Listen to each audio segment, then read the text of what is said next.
Assalamualaikum warahmatullahi wabarakatuh. Apa kabar semuanya? Saya Lutfianti Zakia, peserta Latsar CPNS Kementerian Ketenagakerjaan Angkatan 57 Kelompok 4 nomor urut 19 akan berbagi sedikit mengenai learning journal saya pada agenda 3 dengan mata pelajaran manajemen ASN dan Whole of Government. Pada hari ketiga ini, kegiatan Latsar diisi dengan kegiatan asinkronus berupa pengerjaan tugas individu dan tugas kelompok yang berbentuk analisis kasus.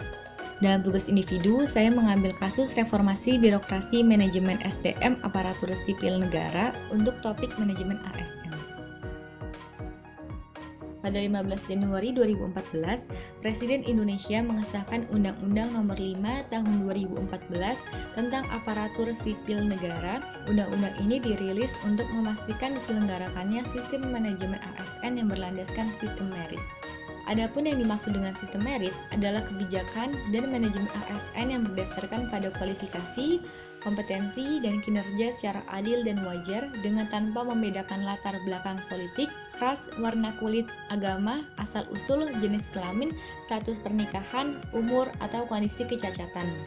Penerapan sistem merit melalui Undang-Undang Nomor 5 Tahun 2014 tentang Aparatur Sipil Negara menunjukkan perbaikan positif atas manajemen ASN. Keberadaan sistem merit akan melindungi karyawan pemerintah yang berkualitas dengan menjamin keadilan dan keterbukaan dalam perjalanan karir mereka.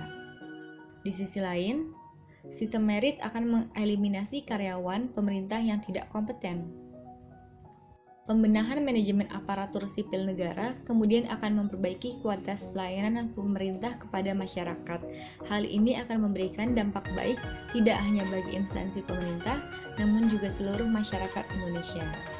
Bukan hanya wacana, menurut Bank Dunia, Government Effectiveness Index di Indonesia mengalami kenaikan sejak tahun 2016.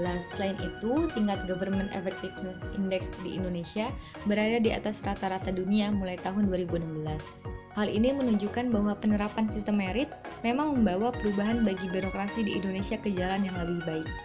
Berikutnya, saya mengambil kasus pelayanan terpusat UKK Imigrasi Kota Pekalongan yang melayani paspor hingga izin tinggal orang asing untuk topik Whole of Government.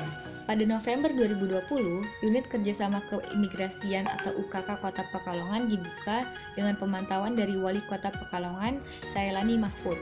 UKK ini merupakan perpanjangan tangan dari kantor imigrasi kelas 1 non-TPI. UKK ini bersifat satu pintu di mana warga mendapatkan pelayanan keimigrasian pada UKK ini mulai dari paspor, visa, izin tinggal orang asing, dan pengawasannya. Sebelumnya, warga Pekalongan harus menempuh jarak yang cukup jauh ke kantor imigrasi kelas 1 di Pemalang untuk mengurus keimigrasian.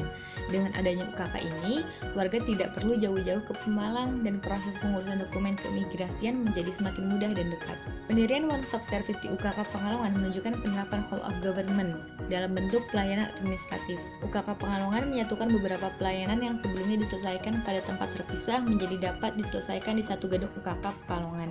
Keberadaan UKK Pekalongan telah memberikan beberapa keuntungan dari diterapkannya WOG yang dirasakan oleh masyarakat, seperti pengurangan biaya, pengurangan pemborosan, dan waktu pelayanan yang semakin cepat. Beberapa waktu terakhir ini, pemerintah giat menyelenggarakan posko-posko pelayanan di berbagai daerah untuk meningkatkan kualitas pelayanan publik.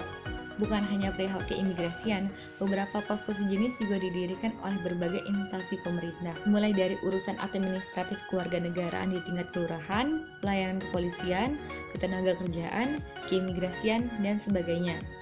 Hal ini ditujukan untuk mendekatkan pintu pelayanan ke depan halaman masyarakat. Selain itu, dengan kemudahan akses, pemerintah juga berusaha memangkas birokrasi yang sebelumnya berbelit. Sekian learning journal saya hari ini. Terima kasih sudah mendengarkan. Wassalamualaikum warahmatullahi wabarakatuh.